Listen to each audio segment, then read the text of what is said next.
Hey guys, welcome back to another episode of The Witcher 3.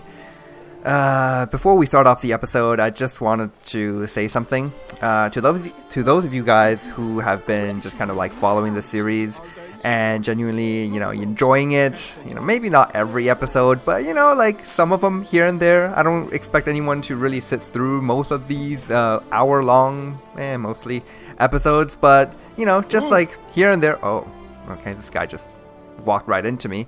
So yeah, just here and there watching it, enjoying it with me. I really just wanted to say I appreciate each and every single one of you guys for following this series along with me. Originally, I started this Enhanced Edition playthrough basically just for my own amusement. I'm just like playing this whenever I have some time off and just want to enjoy some Witcher 3 action. But yep, I see, like, there aren't a whole lot of you guys who are actually just, like, watching these videos as they come out, but to those of you who are, thank you so much. I really, really appreciate it. Alright, so now that I got that sobby crap out of the way, let's get on to the episode. We're gonna do the main quest in this one, capture the castle. So we need to meet Damien de la Tour, at the Count de la Croix mill after midnight. Alright, so it's like 7 p.m. right now. I'm gonna fast travel there, and, well, I can't even fast travel there. I could have sworn there was a fast travel thing there somewhere. Well, in that case, we're just gonna walk there. I'm afraid if I actually fast travel to Corvo Bianco and then make my walk, I won't have enough time before midnight. Most likely that's not the case, but better safe than sorry. I don't want to sit there and meditate for like an entire day. Alright, so just one thing. I did install a patch to Enhanced Edition just, like 10 minutes ago before I started the episode. It should have fixed some things. I don't know if it actually addresses some of the problems, but one of the things I did read about this patch is that there was this weird glitch where I think sometimes the rime oil or certain other sources of frost won't apply the same chilled effect as other chill effects. So sometimes like you can have, so one of the mechanics in Enhanced Edition is if a monster has, or enemy has 2 stacks of chill on it, it becomes frozen. But I have noted in the past, like, where I have 2 stacks of chill, but they still don't freeze. I think the glitch is sometimes different sources of chill actually apply a different type of chill, quote-unquote different, and you just have, like, 2 different chills on the enemy that doesn't apply frost. But I think the patch fixed that. It's kind of a minor thing, but I appreciate it. Some other changes to game mechanics, and what was the main one? I think one of the major ones was that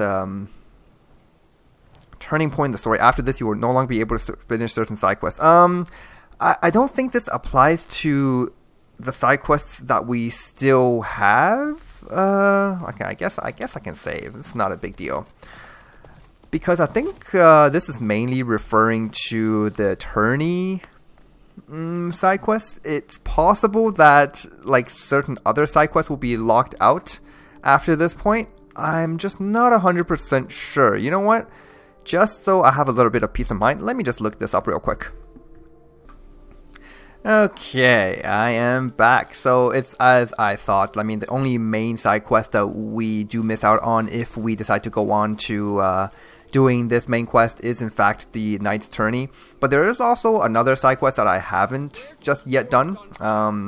So I think I might as well do that one before I move on to this one, because this is the main quest that will lead basically to the end of the DLC as far as the main quest goes.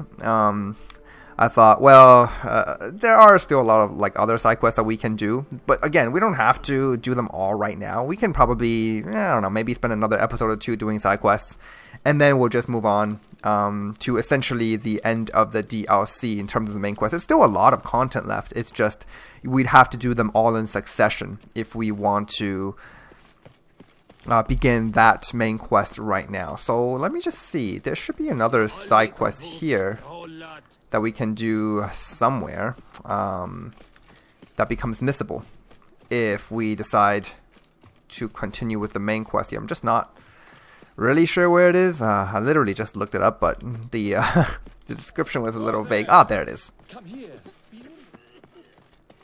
Okay.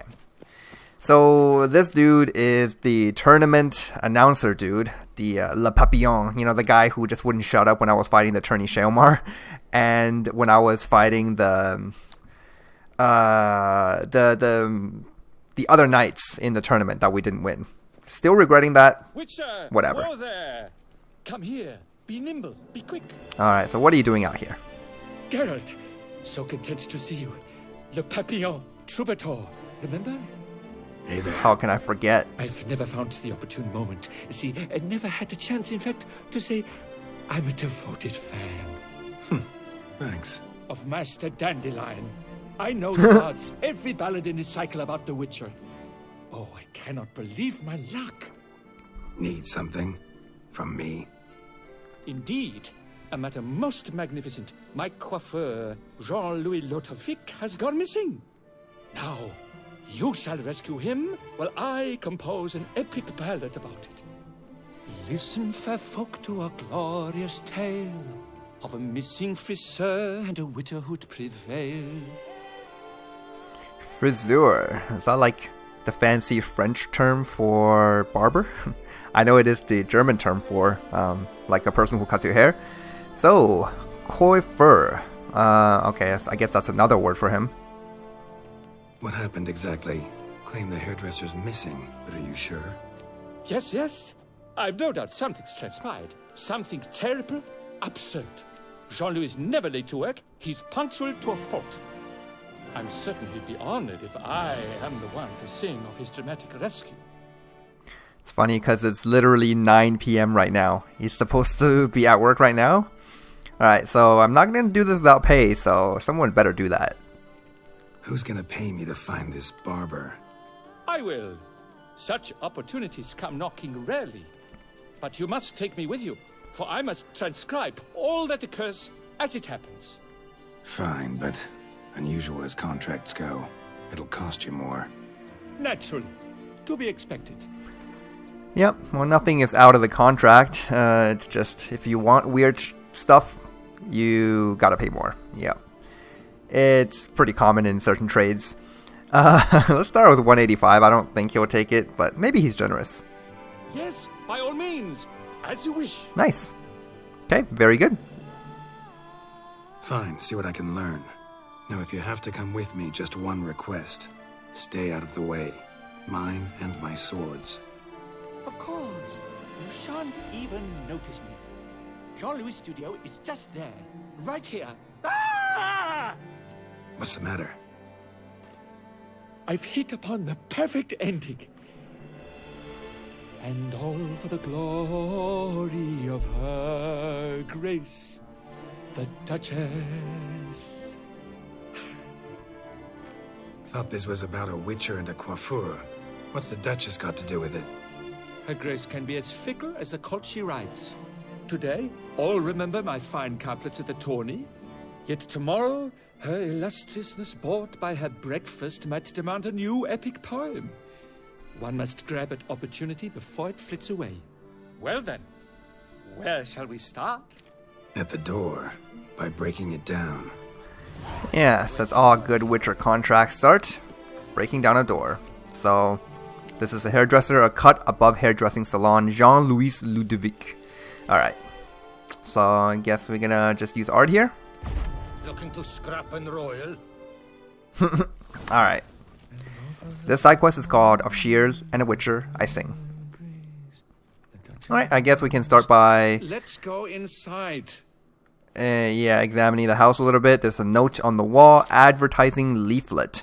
Ladies and grandest dames, or just grandest dames, are you ready for the new season? Only here, the latest hairstyles from the north at reasonable prices. Avant-garde streaks and highlights, symmetrical and asymmetrical bobs, evening styles including the Her Illustrious Highness, old elven hair straightening treatments, permanent wave, truly it is permanent.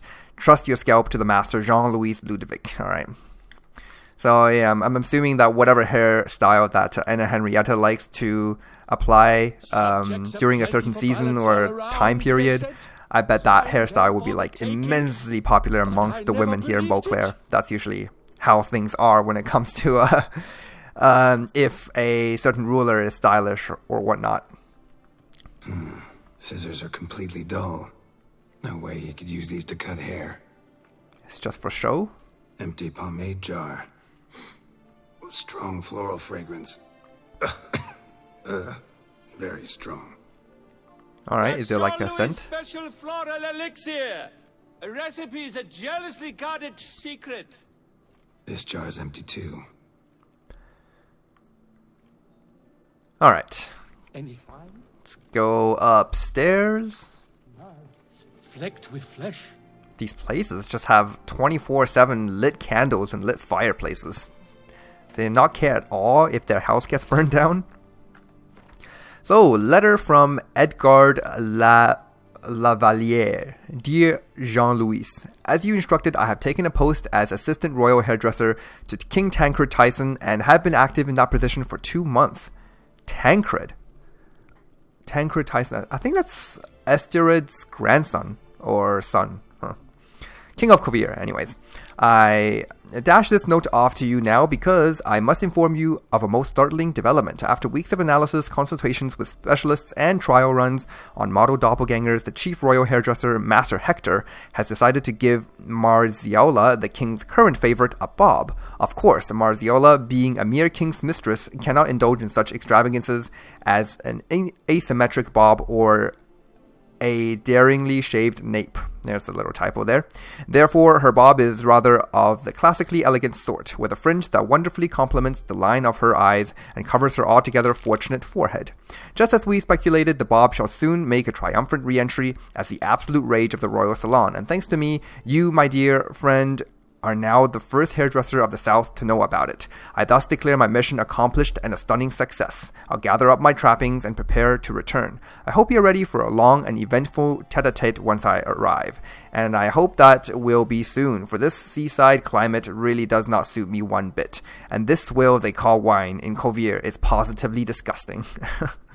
Warm embraces, Edgar Lavalier. At least he didn't insult the Saint Real. You know, you never want to do that in a letter, especially in a letter so openly addressed to the royal hairdresser. I've never used the term a tete-a-tete in a real conversation before. Pretty sure that just means a conversation. The fancy French word for conversation. Le papillon, you lucky scoundrel. So, here's another letter. Hair balsam formula. Oh man, it's a long one. An aged lady's hair is an attribute, a lure for men, and her most vital decoration. That is why a key issue for hairdressers is how to look after this type of hair and also how to deal with that other eternal dilemma, split ends. Unfortunately, in today's world in which the magic potions of sorceresses reign, we have forgotten about traditional folk remedies. That's why here I shall put in writing a recipe for conditioning balsam given to me by Patrice Ludwig, my father and ducal hairdresser at the court of Carolina Roberta. 1 tablespoon of beeswax, make sure it's clear, uncontaminated with bee glue. Or honey, I think is the technical term for that. 5 tablespoons of extra virgin olive oil, 5 tablespoons of rapeseed oil, 4.5 tablespoons of almond oil, 6 tablespoons for a change of castor oil, 4 tablespoons of grapeseed oil, preferably from Castel Ravello vines, but Coronata will also do. Then melt the whole mixture, and when it reaches a temperature beyond that of boiling water, add essential oils according to preference. The best is lemon to emphasize the freshness of the scent. And at the end, add a drop of sunflower oil, and voila, the balsam is ready. Someone try that out. Those are all like real life ingredients. You know, you can't get grapeseed oil from Castel Ravello, but any grapeseed oil, I'm guessing, is fine. The coiffeur's log. A manicure, curling, Centrian pendulum, Rivian ponytail, raftsman's do. Long out of style in Novigrad. His appointments.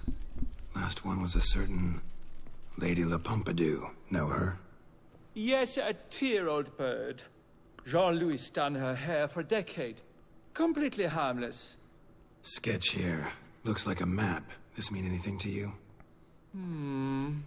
I may understand where it points, but if so, there's not there. Just fields and meadows. Think I understand.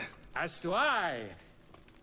Perhaps. You understand nothing, Jean Round he looked, Ludwig. yet all was quite proper. I see razors, pomades, but no blasted hair chopper. Mind being quiet for a minute? Think I might know what happened to the hairdresser. No evidence of a break-in, no signs of a struggle. To my mind, he just went out to find ingredients for his pomade. Looks like he ran out of pomade. Yes, indeed. He'd have gone into the meadows beyond the city to gather flower petals for it. Trolls must have devoured him. Or a cyclops. Splendid either way. Think you could find the place using his map? Naturally. Lead the way then. Alright, I know this guy isn't Jean-Ludwig, but I thought I would make that joke there. Let's go then. Follow Le Papillon. Okay. It's a shame that we're doing this at night. You know, I don't...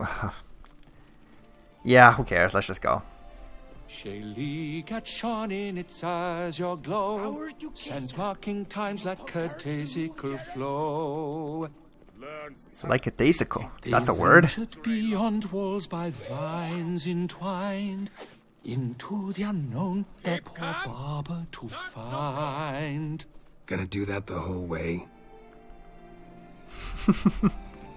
I'm curious, can we read these headstones in the cemetery?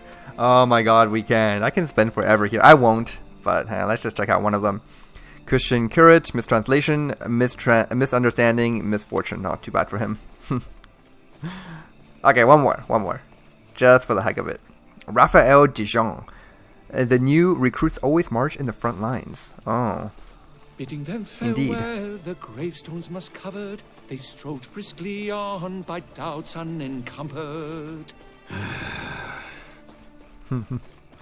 We've traveled long enough with Dandelion. We know what this is like. Which brings to me a good point. Do all of these troubadours and bards, or whatever they are, have to have such, like, flowery names? Papillon means butterfly, right? Location from the map.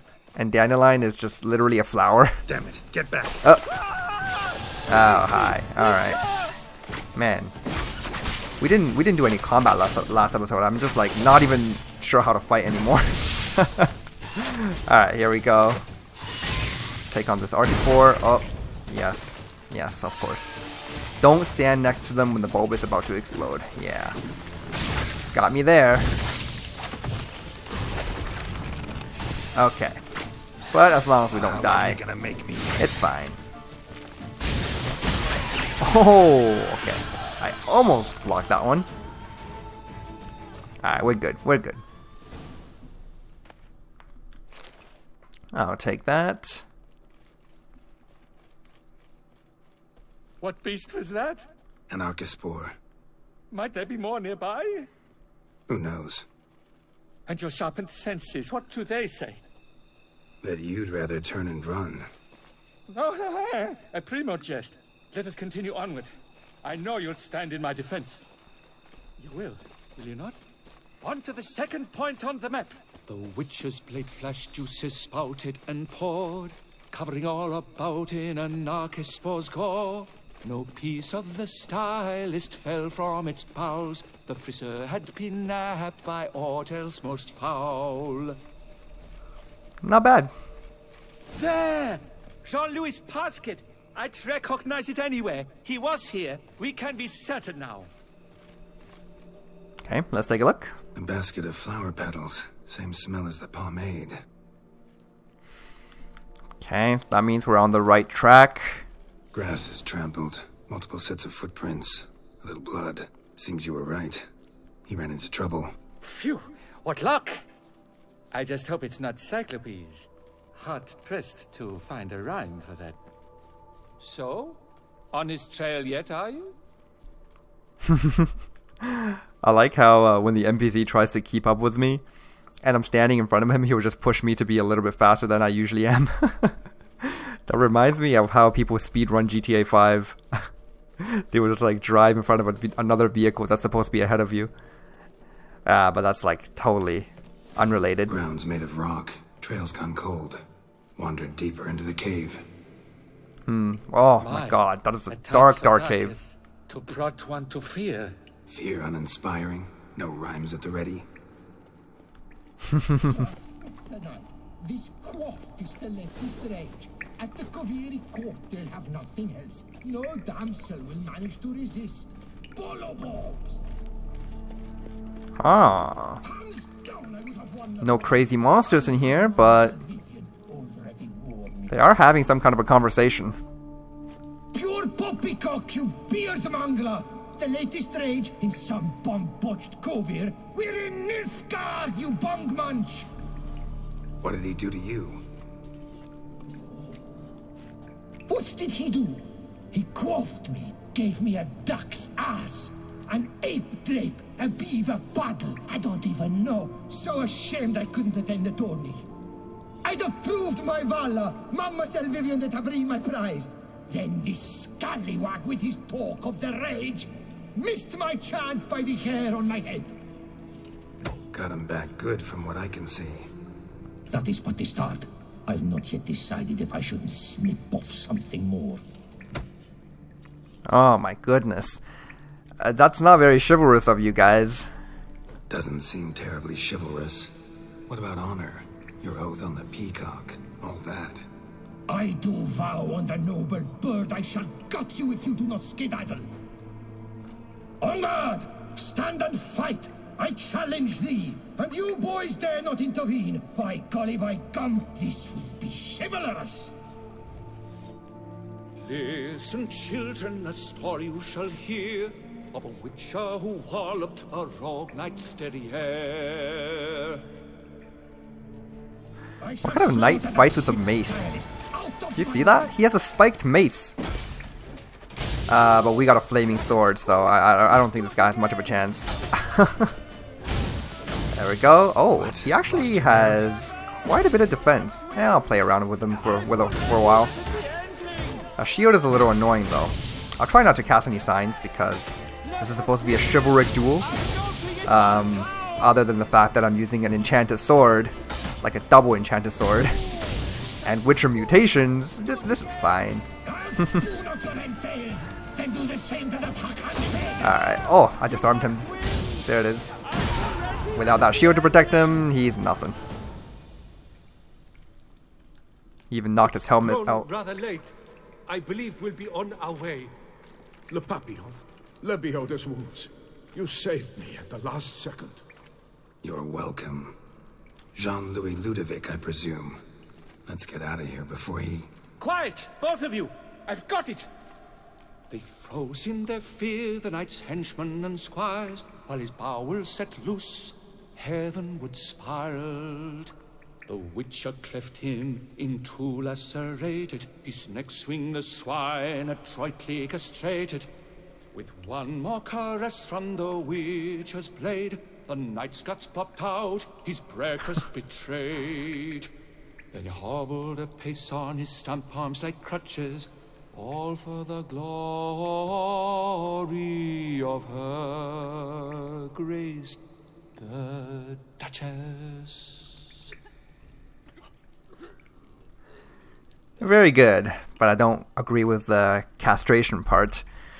So, should I patronize him a little bit, or should I just say, get this over with, I want my money, or we can be like, I don't think you got your story. Yeah, his story is just all wrong, but hey, these bards, these troubadours, they really just make up whatever they want. We never called Dandelion out for it, I don't think. Maybe we have, but whatever.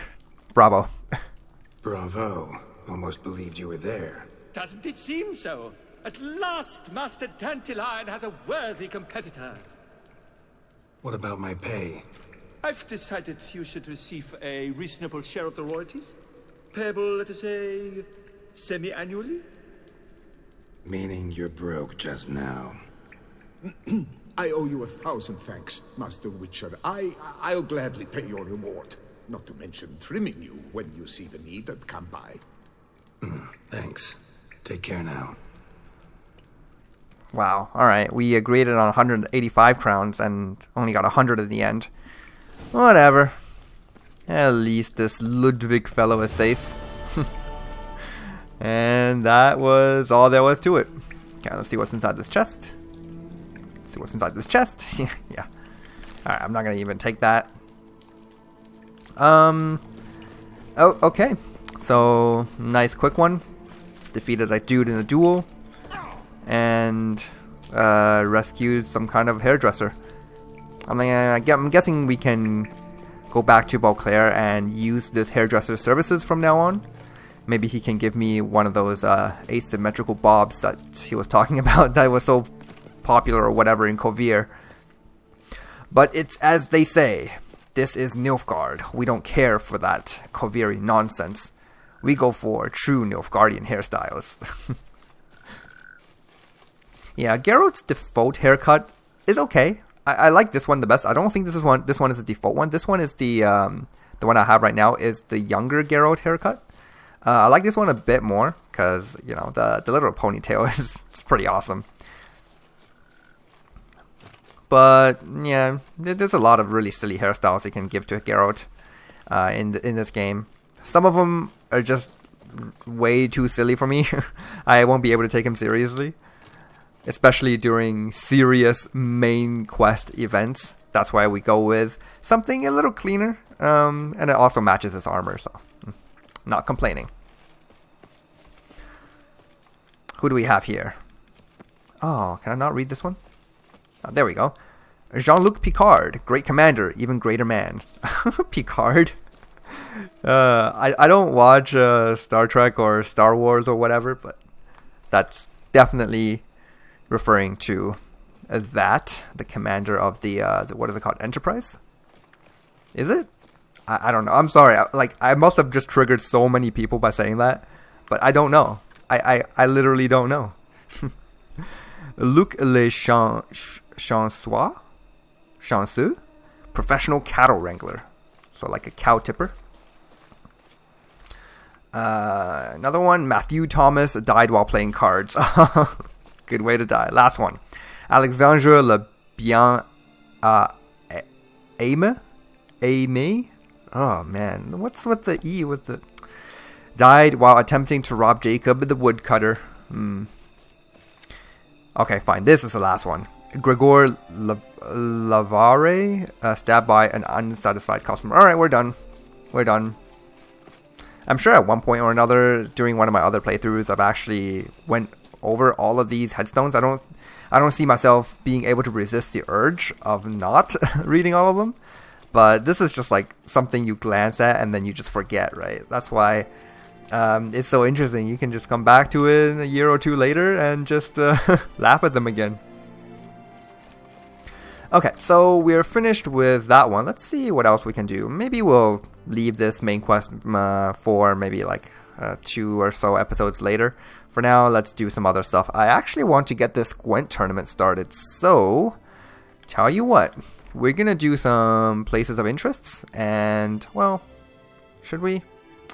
I'm thinking we do some place of interest and then just play Gwent with some other people, but I don't think there are any more Gwent players out here in the wilderness. Yeah.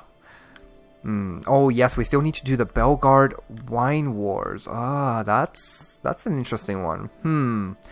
Okay, let's play just one round of Gwent for now, and then we'll see what we can do for the rest of this episode. Taking it real slow.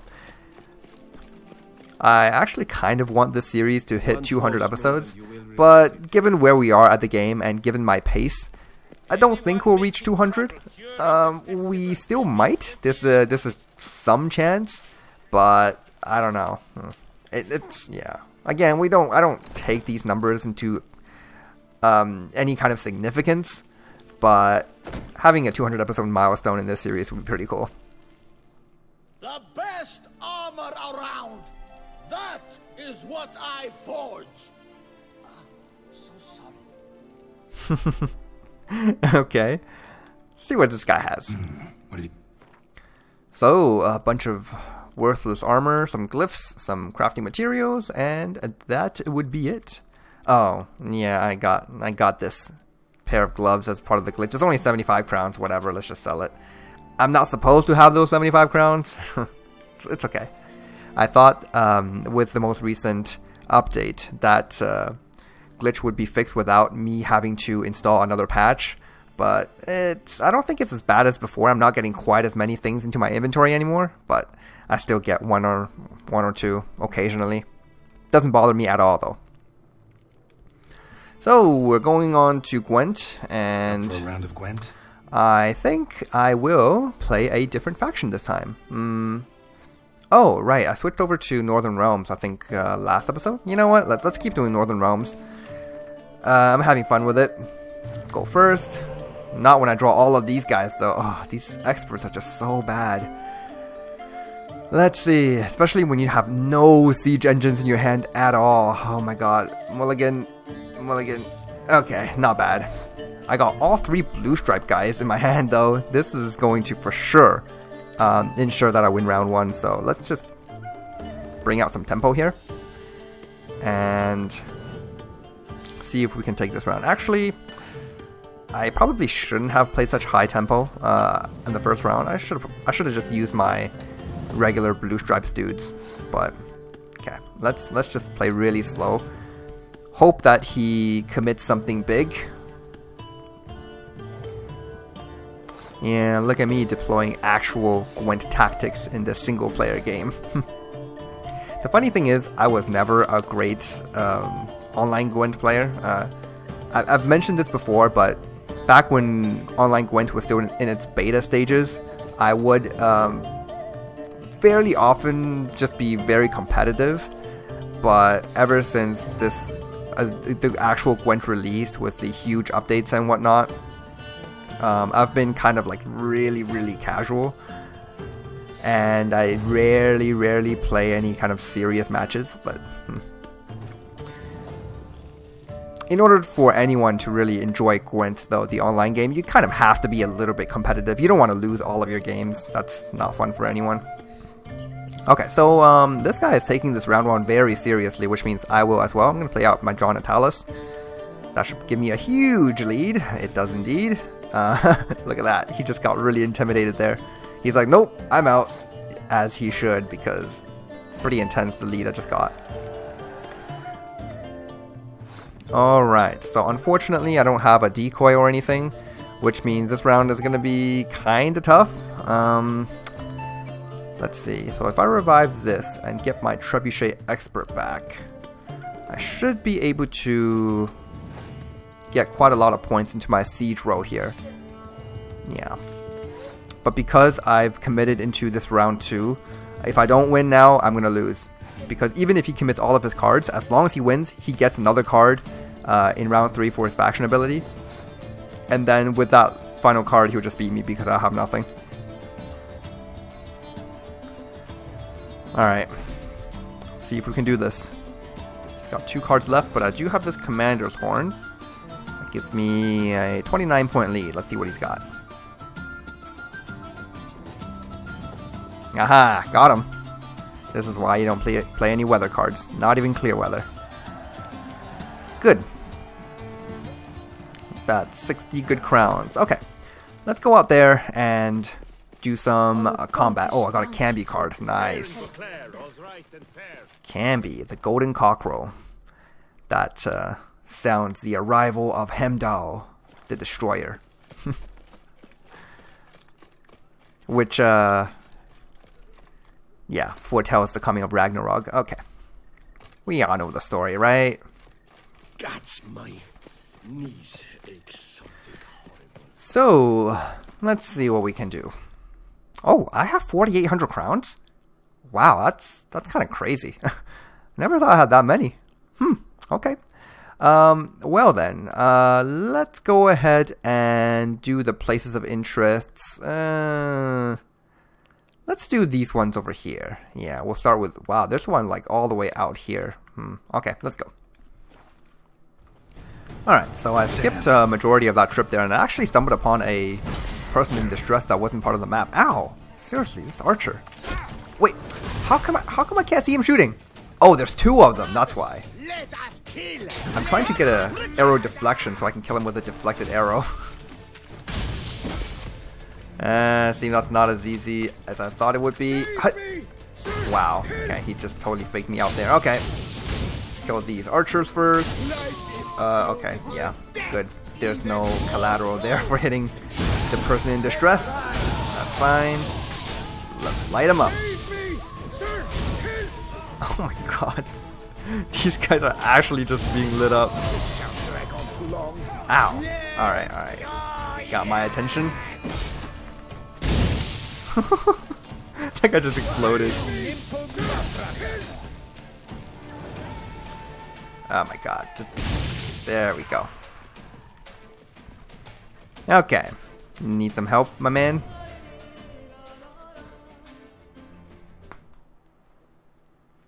I thank you, sir. Were it not for you, well, those bandits were not pulling pranks. I could pound some new steel for you in gratitude, but I must first return to my workshop in Belgard. Belgard. Alright, good. Let's go. Let's go. No time to lose. Okay, maybe I shouldn't have done that. I wanted to loot these bandits, but they rarely drop anything great, so... If anything, they'll drop maybe an alcohol or... yeah, something simple like that. I thank you again for your aid. Care to glance at my wares? Alright, so he basically just takes us all the way to a different part of the map. And I seriously doubt he has anything too special. Oh, actually, he sells, no, most weapon merchants sell those boats, but he does have a couple of rune stones, I suppose. If that interests anyone, people can buy those. Otherwise, he doesn't really sell the glyphs that I want, so, yeah. Nothing really special there. What were you doing in the Caraberta woods? And how'd you wind up a prisoner of those bandits? Ever since the Count died, I've not had the resources to buy raw materials, meaning no new barrel hoops, no tools. So I mustered a few lads and went into the woods to scavenge. A great deal of scrap to be had in those elfin ruins, if you don't mind digging. Folks say the place is haunted, but I've no fear of elfin ghosts. A rational man. Rational or superstitious, it matters not. The point is, I did not see a single ghost. Yet a Hansa, yes, that we ran into. Though it seems I've more luck than sense, because you came along to save me. Yep, alright. See ya. Actually, he was kind of lucky that he didn't die to vampires or bar guests, because, you know, Professor What's-His-Name and his expedition just died there at those elven ruins because they wanted to do some research. Well then, this is Belgard. This guy doesn't even play Gwent, and he just took me very far away from where I was supposed to go, but I suppose I can explore this area very briefly. There's like nothing. Oh man, that dude is just passed out. Or dead, whichever. I'm gonna go with passed out. Alright then, I guess we're gonna have to go all the way back there. Actually, let me see if there's anything close. Yeah, he just brought me all the way back here. And the place of interest was back all the way over there. Okay. Yeah, I suppose we can make our way there. And while we're doing that, there is one thing I wanted to talk about briefly. And at this point, it's been more than a month since the Witcher Netflix show has been released and obviously finished. What was it, like 8 episodes? I wanted to, I basically finished the entire series within 2 days, right? I was just watching it because it's good. Now, here's the thing. Obviously, the Netflix series is not my first exposure to the Witcher franchise. You know, I've played the games, I've read the books, and I kind of know what's supposed to happen. And to no one's surprise, I do have a couple little things I have to nitpick at. Well, not even nitpick, like, there's just some things that really bother me from the Witcher Netflix show. And in the time that I'm taking to walk towards this place of interest right now, I'm just going to go over some of the main things that kind of scratch me the wrong way, okay? And number one, the most important thing that I have to point out, and I think most people I talk to agree with me, especially those who have, played The Witcher 3 or played other Witcher games or just read the books, or combination of those, is that Geralt and Ciri are very underrepresented in the Netflix show. I feel like the show is mainly about Yennefer. a little bit about Fringilla, and to some extent Kahir,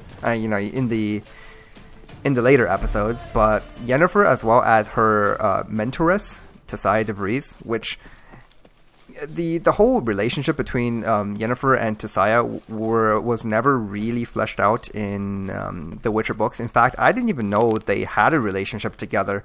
I did know that Yennefer had to go through some kind of magical whatever in order to become a sorceress, but according to Netflix, apparently it was mostly instigated by Toussaint, which she's a woman from the chapter of mages, right? She works very closely with Vilgefortz.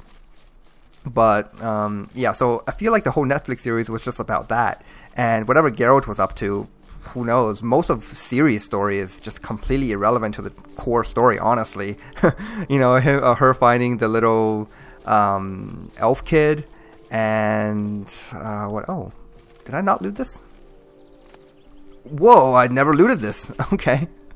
Alright, so yeah, and her adventures in Brokilon. Yes, Ciri did end up in Brokilon, according to the canon, but the show just really underrepresented that aspect. The whole thing about the Sword of Destiny and how Geralt meets her in the forest, and they have like this really kind of father-daughter connection that was just never even... They did nothing with that in the Netflix show. So I feel like their connection, they choked it up to Destiny too much. And yes, Destiny was a big deal in the books as well. But I feel like in the books, it's just like, that's Destiny. This is Destiny. And we just kind of have to believe it. In fact, one of the main reasons I have a problem... it's not a big problem. It's just something that I find is not right. Is that the books does say that it's much more than just Destiny that connects Ciri and Geralt. Yes, it's Destiny that started their relationship, but after that it developed to much more than that. Whereas the Netflix show is just like, they meet, it's Destiny, they look into each other's eyes, and that's it. Now, of course, in future seasons we might get some exposition, maybe, just more things that have to do with that kind of relationship, which I find it's the core essence of the entire Witcher franchise. That relationship between Geralt the Witcher and Ciri the Child of Destiny. Of course, you have like this whole war going on in the Northern Realms and Nilfgaard.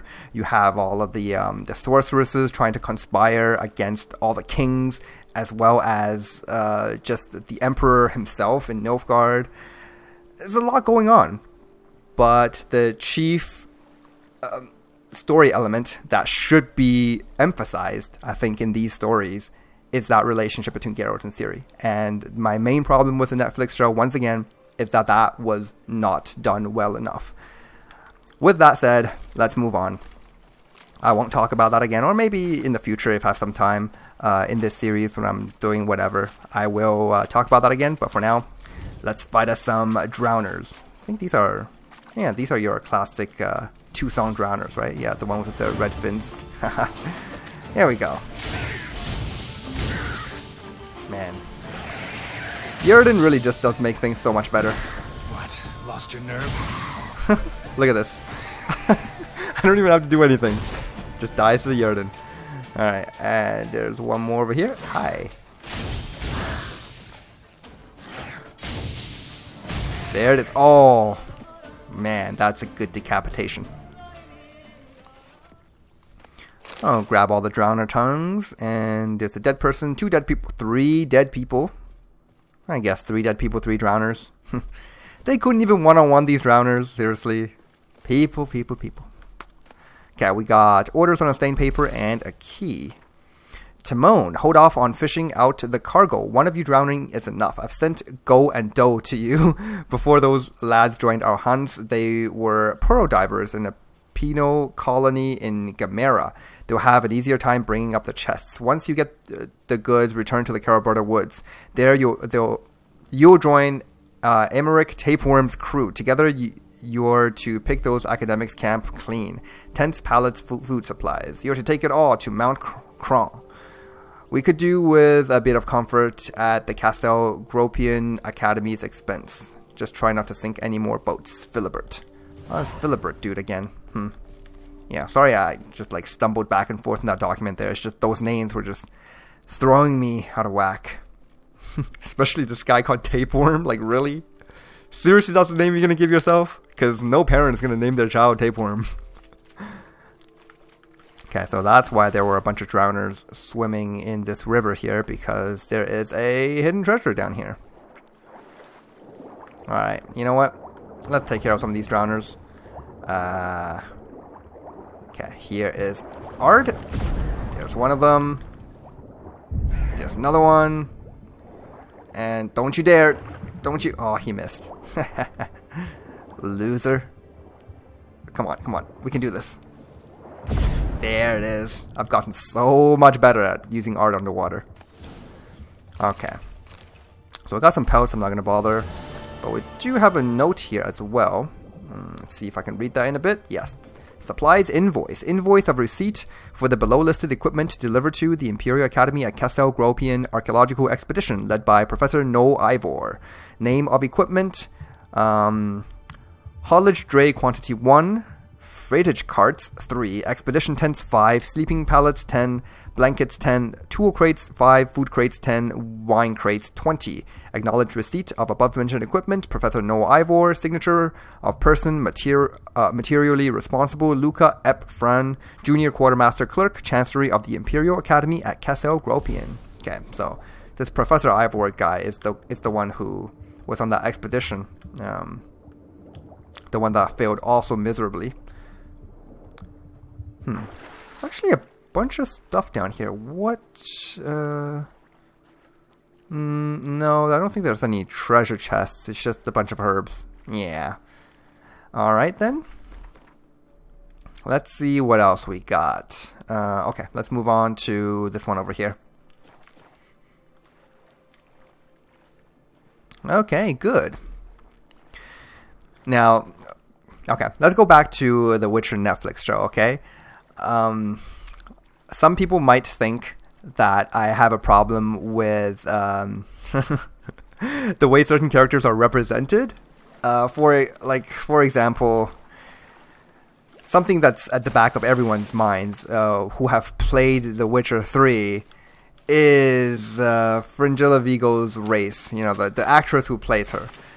I do have a very small problem with that. It's not huge, but you know, it goes far beyond, you know, just having racial diversity in the show. You know, yeah, you can have racial diversity, that's fine. That's, you know, that's good even. But don't do it to such a crucial character who's connected to other people who are not supposed to be racially diverse. What I mean is, Fringilla Vigo is a pure Nilfgaardian. You know, she's Nilfgaardian through and through. And she is, in fact, I think I pointed this out at another episode somewhere in this series. She is very much related to Anna Henrietta. And we all know Anna Henrietta is also a Nilfgaardian. I think they're cousins. They're either first cousins or second cousins, I don't know. But they are related to in some way. And yet, you're going to disrupt that kind of family relationship by, you know, choosing Fringilla of all people to not be the kind of European descent that she's supposed to be. I don't think that's right. They could have chosen literally anyone else to be... Oh, shoot. Okay. Let's talk about that later, because now we have a ghostly knight to fight. Maximus Nonius? What? Something. Oh! Oh! Nice kick, my man. Or my ghost. Okay, so he fights a lot like the Wild Hunt does. And he's a specter, so he's immune to all of my... my signs. Alright, gonna have to be a little careful with this fight. In fact, let's pop that swallow. Get a bit of increased regeneration here, because this dude is scary. Ah, come on.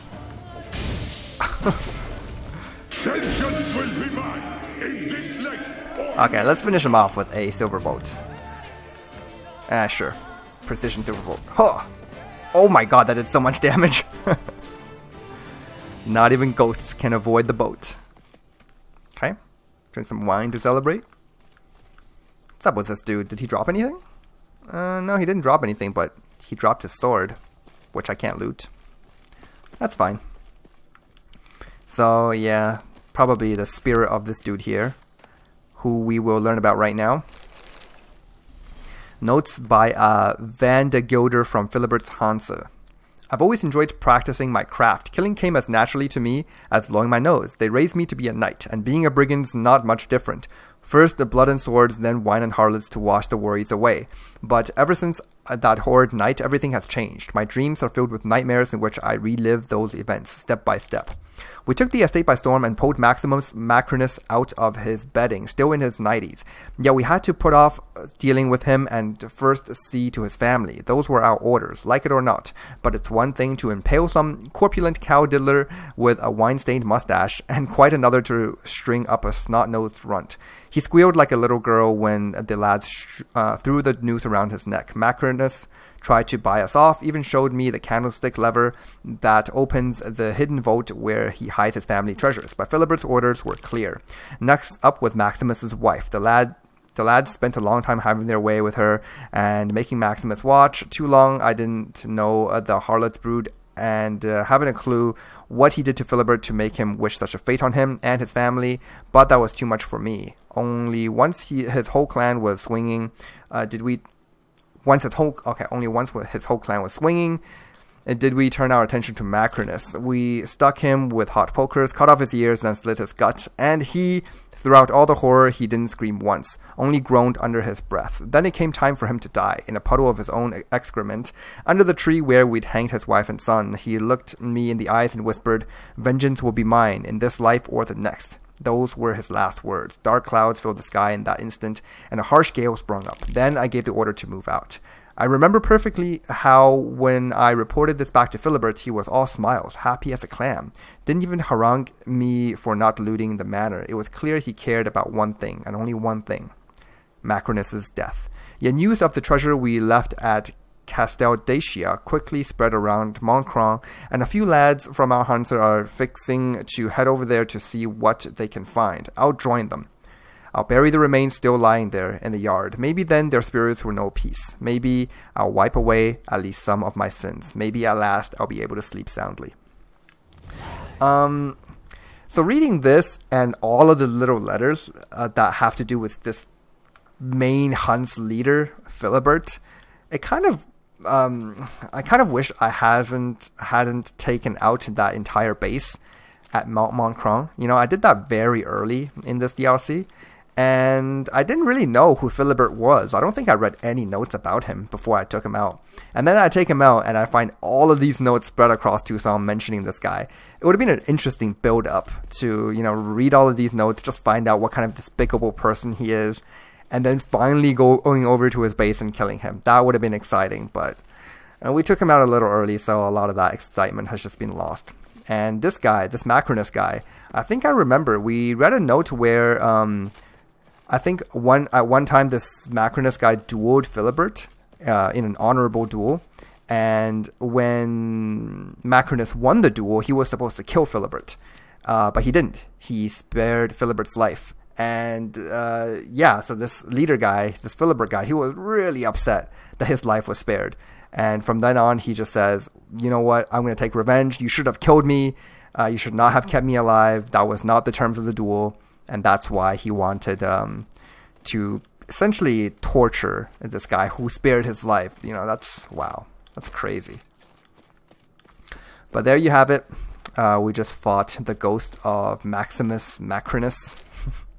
Was that his name? It's a pretty funny name. Alright, so there is a stash here somewhere. Let's see if I can find it.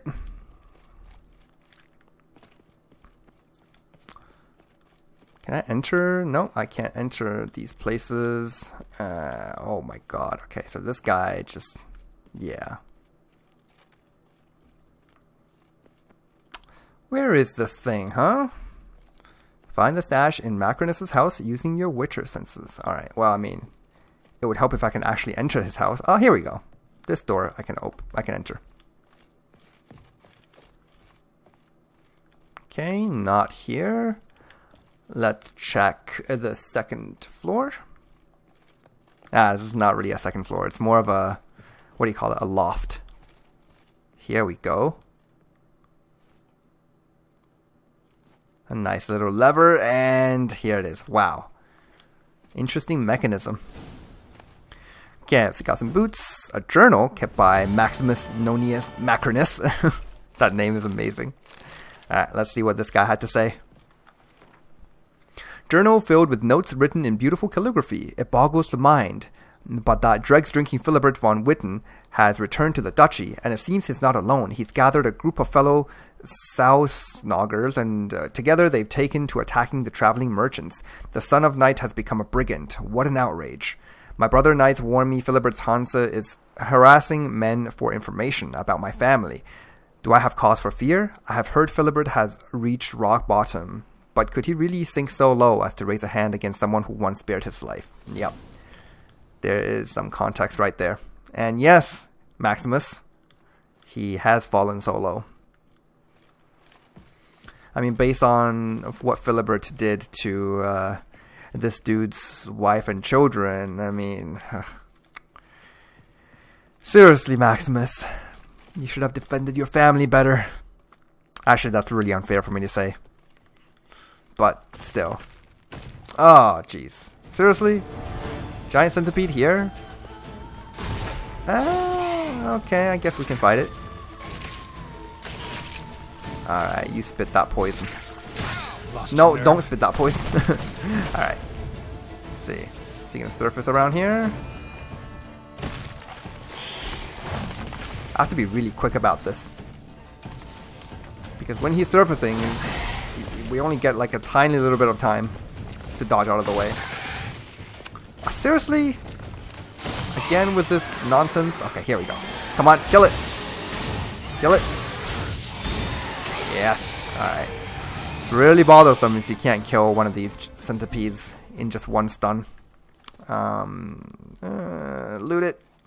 Okay. Okay, there's actually another one over there.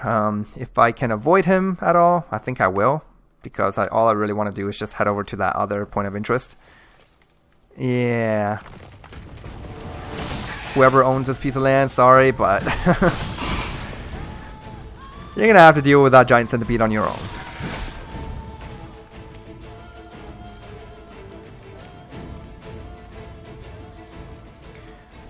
Alright, good. Oh, so this is actually bringing us a little closer to this very interesting mountain formation.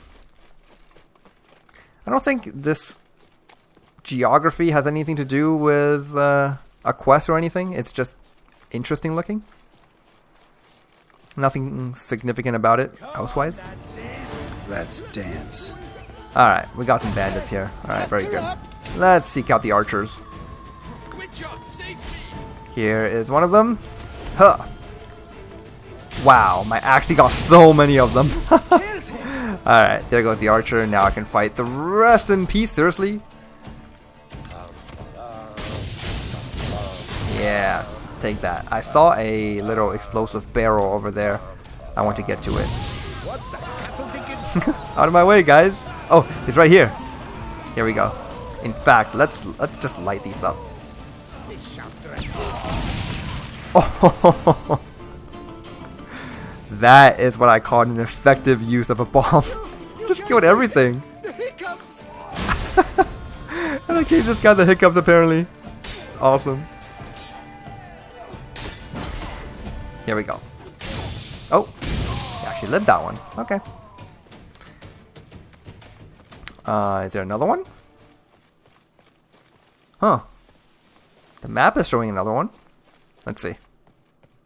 Bad idea. Yeah. This guy didn't even notice that the rest of his gang were just being murdered out there. There we go. Okay, good. I'm actually going to talk to him in a bit, the person in distress, because I feel like when I talk to him, he's going to do the same thing that other blacksmith did to me. That is to ask me to go to wherever place he came from. So I'm going to explore this place out fully first, and then we'll go over to where he is. So, this person in distress will just have to sit in that cage for a little while longer.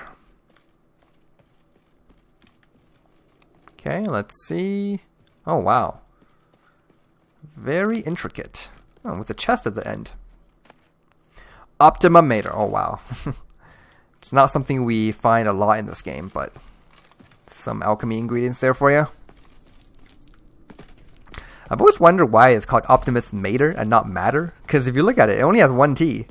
That Matter only has one T, so it's technically Mater. Or maybe if you were... if you were subscribed to some kind of a weird linguist pronunciation thing, you might want to pronounce that Matter. But in English, that would not be how that would be pronounced. Okay, so we've got a bunch of food there, which we really don't need anymore. I mean, our passive regeneration is plenty enough to actually heal off our wounds after battle. And food does nothing during battle, so like I'm not even going to take it. All I want is this glowing one here, because I'm sure there will be a key in here. Come on. Oh, seriously? Can I not take this? Oh my god. Okay, you know what? I'm just going to loot it all. What? There's no key? Usually with these people in distress, there's going to be a key involved. Let's see. Yeah, definitely a key involved. Oh, here it is. Okay. There it is. Cage key. And we have another book. Man, there's a lot of reading in this episode. Ernest Scrawler's Journal. Ding my dong. Today we drink to the last drop, or till we drop. Four Fingers had us pitch camp near Defenler Pass, and to keep from going daffy with boredom, we set out on a little reconnaissance mission and happened across a merchant caravan. Sadly, we got a bit carried away. Instead of gagging and hog-tying them, the lads sharpened their some stakes and stuck the fat feckers on them. That was terribly exhausting work, but we had good fun doing it, and no cleft kisser can take that away. There was one skinny snipe amongst them, but we left him for later. What matters is their wagons were fully packed full of quality wine, just begging to be guzzled. Naturally, we established watches so not everyone would get sloshed at once. As is only common sense, my fool of a papa used to say, "Sonny, the most important thing in life to like your job. Do that and you'll be happy." That feeble pate was a carpenter. No hard-twiddling idea what he liked about smacking at wood, but bum botch him anyways. Geezer's been pushing daisies for ages now. And if he were alive, I'd write him a letter like this. "Papa, I like my work a whole lot. And thanks for teaching me to read and write. Because now I can let you know I give absolutely zero F's about your advice." Okay, so it seems like these people, they spelled the F word with an E just to try to get away with it, and I have a bit of a problem reading that word actually, even though, yeah, I don't know. I try to keep my commentary at least to a PG level. Of course, this game is definitely not PG. If you're under the age of 18, you should not be watching this. You should not even be playing this. Alright. You saved my life. I thank you. Should you need something, find me at the Cockatrice. Okay, so I'm guessing he means the Cockatrice Inn, which we can go to. Yeah. Alright, well, that's another bandit camp cleared out. Yeah, these bandits here in Toussaint, they are so despicable. Like, they are even worse than the bandits that we find in Northern Realms. Of course, the bandits we kill in Velen, rarely is there any context to what they were up to. But these ones, with all of these notes that we read, and everything we see, like the things they've been up to, and the fact that they've been working with this Filibert Four Fingers, who is probably the worst bandit of them all. Yeah, once we get that context, it makes me just feel really good that we've killed them off. Less of these people in the world, and the world is just ever so slightly better. Not that Geralt himself could eradicate all the bandits in the land to make this world a better place, but we can at least try. Alright. Still not gonna bother myself with this giant centipede. This thing is just like chasing me. Seriously? Leave me alone. I don't want to deal with you. Okay, there we go. I think we're gonna end things here. Yeah, not much more I can talk about. I mean, I can probably go on for another half an hour just talking about the various things that I both like and disliked about the Witcher Netflix series. Okay, I've been basically just complaining about it in this episode. Let me just say one good thing. And so, okay, two good things. First of all, I like the series. All right, I really do like it. It was a very enjoyable watch.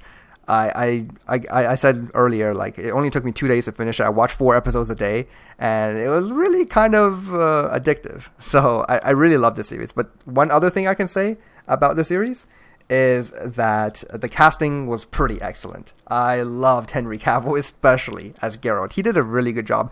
He's a bit more muscular than Geralt really is, but who cares about that, right? Like, he did a really good job. His voice was spot on. I think his the way they put the makeup on him, or whatever CG effects they had for the way Witchers look once they drink some potions, that was really cool.